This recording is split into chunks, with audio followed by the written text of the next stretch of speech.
Señor esté con ustedes. Del Santo Evangelio según San Mateo. Cuando Jesús salía de Capernaum, lo siguieron dos ciegos, que gritaban: Hijo de David, compadécete de nosotros. Al entrar Jesús en la casa, se le acercaron los ciegos y Jesús les preguntó: ¿Creen que puedo hacer algo? ¿Creen que puedo hacerlo? Ellos le contestaron: Sí, Señor. Entonces les tocó los ojos diciendo: que se hagan ustedes conforme a su fe. Y se les abrieron los ojos. Jesús les advirtió severamente que nadie lo sepa, pero ellos al salir divulgaron su fama por toda la región. Palabra del Señor.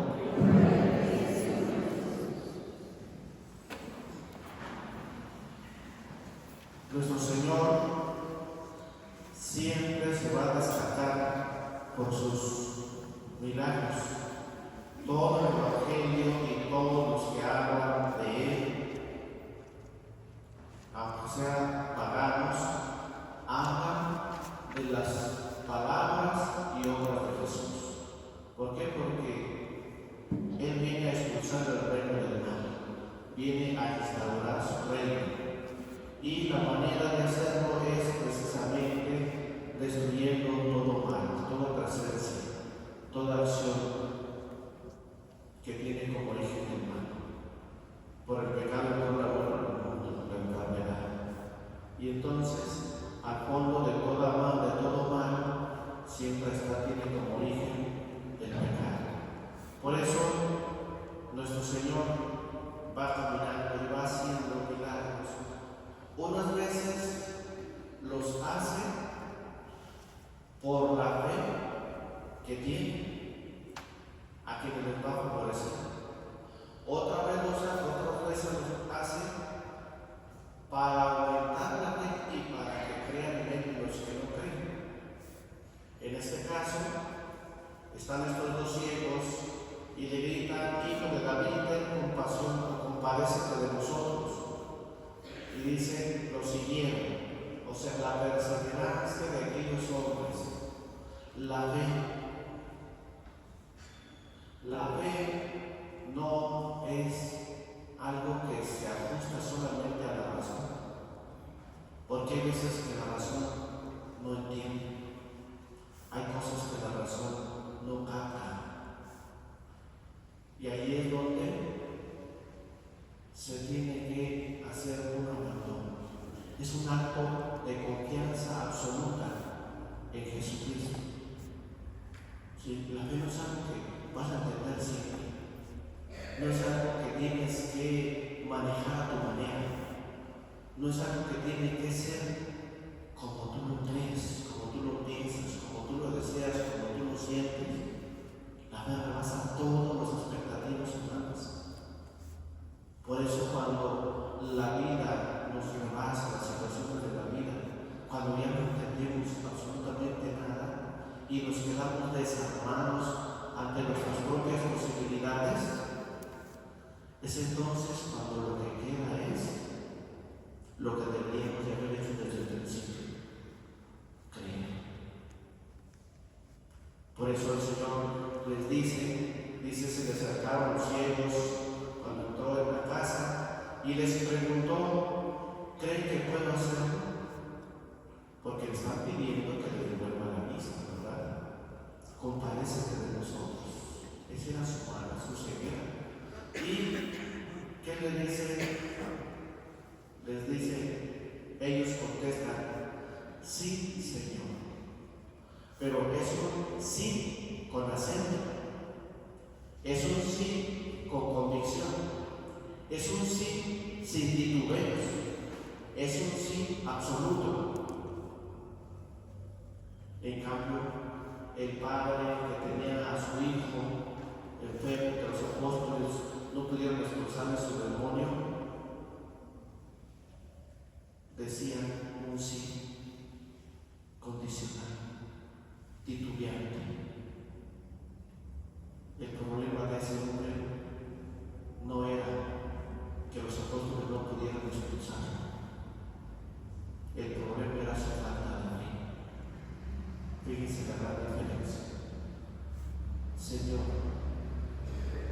creo. Pero primero le dice, si algo puedes,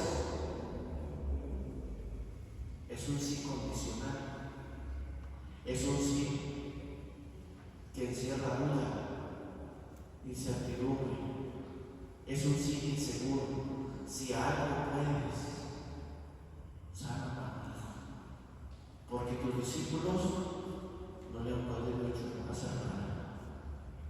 ¿Y qué dice nuestro Señor? ¿Cómo que si puedes? Todo es posible para que tiene fe. Y le contesta, Señor, creo, pero aumenta mi fe. O sea, no la tienes, Señor. Los pensamientos de traición,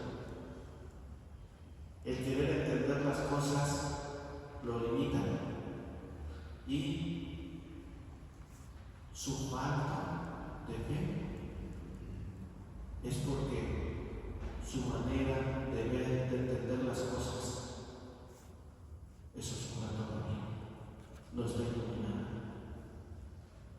Y por eso su hijo no podía ser sanado, liberado. Pero cuando suplica con lágrimas, reconoce que le canta fe, dice, creo, Señor, pero aumenta mi fe.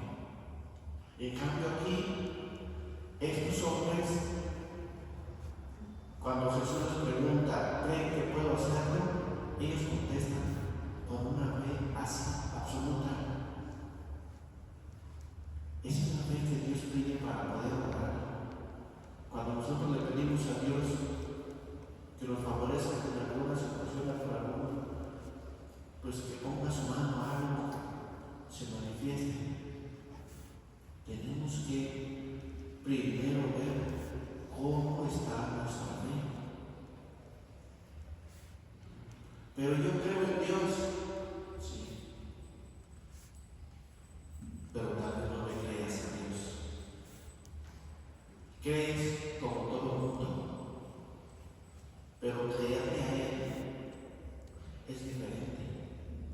Creerle a Él es poner toda tu atención, toda tu seguridad, toda tu vida, todo tu ser, todas tus circunstancias en sus manos. Es darle la razón a Él y no dejar que la mente te sabotee tu fe, tu firmeza, tu seguridad. Por eso ellos dicen, sí, Señor, sin titubeos, sin pretender si sí o si no, sin poner circunstancias o condicionamientos, simplemente sí. Entonces les tocó los ojos, diciendo, que se hagan ustedes conforme a su fe. La fe es tan importante que es la única que abre la puerta para que Dios pueda actuar. Si no tenemos fe, no vamos a ver, aunque Dios actúe. ¿Cuántas cosas ha hecho Dios? Aún sin creer verdaderamente. Y hasta que pasan las cosas, y entonces vemos que en realidad Dios estuvo con nosotros. Dios movió las piezas, Dios acomodó las cosas, pero hasta después. ¿Por qué? Porque en ese momento estamos ciegos. Y no hay peor siquiera que dudar del poder de Dios. No creerle. Por eso cuando dice que se haga en ustedes conforme a su fe, ellos están demostrando que su fe es firme, es fuerte, es segura, es absoluta, absoluta. O sea, sin titubeos. Y por eso dice, y se les abrieron los ojos. ¿Por qué? Porque creyeron, porque confiaron, porque se abandonaron y porque estaban dispuestos a que se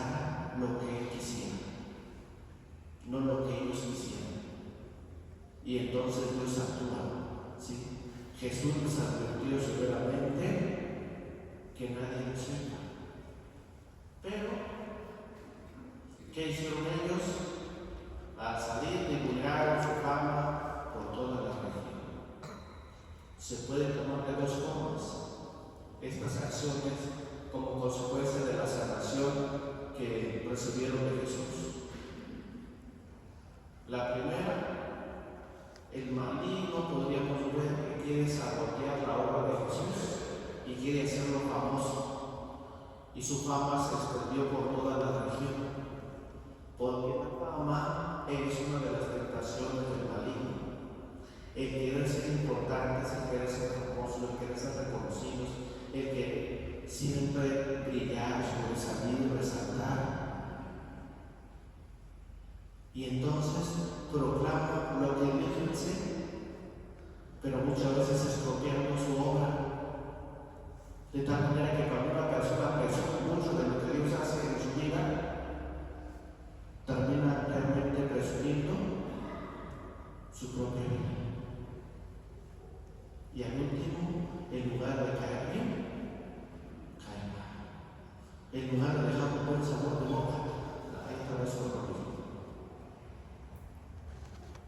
O sea, ya más parece presunción que otra cosa. Y ya se acabó el poder de Dios. Lo que en un momento pudo ser algo grande, algo bonito, algo para creer, se estropea. Y si la tomamos de otra forma, bueno, pues ellos estaban tan agradecidos con Dios que su corazón no podía hacer otra cosa que gritar el favor de Dios, la acción de Dios, para que los demás vean, para que los demás vean, para que los demás también se acerquen a Él con confianza, con fe, y no duden de que tienen poder para liberar, para sanar, para guiar, para dar luz a nuestra vida. Y entonces, esta es la otra forma en que podemos decir, cuando dice que nadie lo sepa, ellos no pueden resistir. Y entonces se abre su corazón a la acción misionera. ¿Cuál es la acción misionera de la iglesia? Anunciar, ¿no? Ellos llenos, por eso tomando la manera más positiva, ellos llenos de agradecimiento y de amor por Dios, hacen lo que hace la iglesia, proclamar la obra de Dios en sus vidas, ser misioneros, pero desde su propia experiencia, desde su propio corazón, desde su propio interior, que es un poder tan grande que los impulsa a llevar y a gritar la obra de Dios, para que Dios sea reconocido, no famoso, para que Dios sea reconocido como Dios. Como había dicho San Juan Bautista, conviene que Él crezca y que yo venga menos. Y entonces se proclama para que Dios sea reconocido y muchos más crean en Él. ¿Qué hizo la mujer samaritana cuando Dios le dijo dame de beber? Luego ya dice, bueno,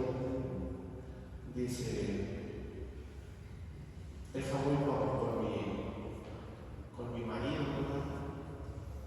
¿Y qué le dice el Señor?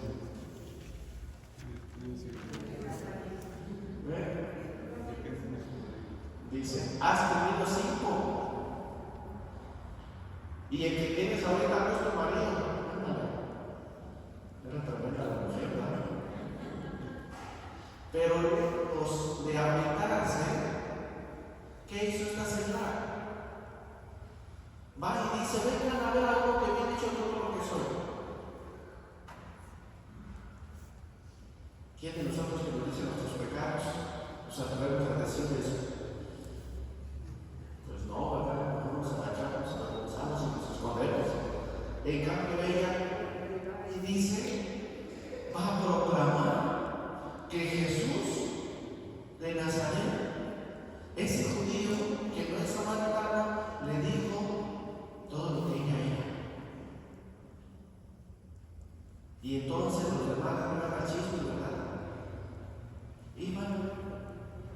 y luego regresan.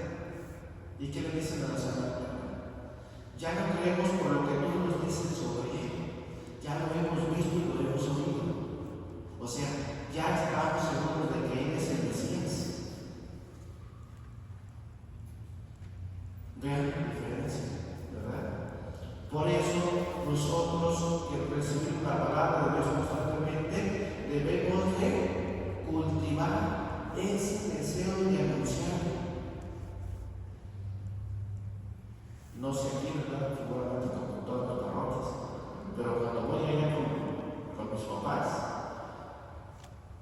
voy los lunes, entonces trae necesita la homilía, ¿verdad? Trae necesita lo que el padre dice. Y entonces, no, que el padre dijo esto, no, que el padre dijo lo otro, que no, ¿verdad? O sea, digo, bueno, se les queda, ya llegan con algo, ¿verdad? Y nosotros, ¿qué hacemos? Me imagino que hacen lo mismo, ¿verdad? Pero anunciar el Evangelio, lo que te gustó, lo que te ayudó, lo que te enseñó, lo que te edificó, lo que te hizo bien.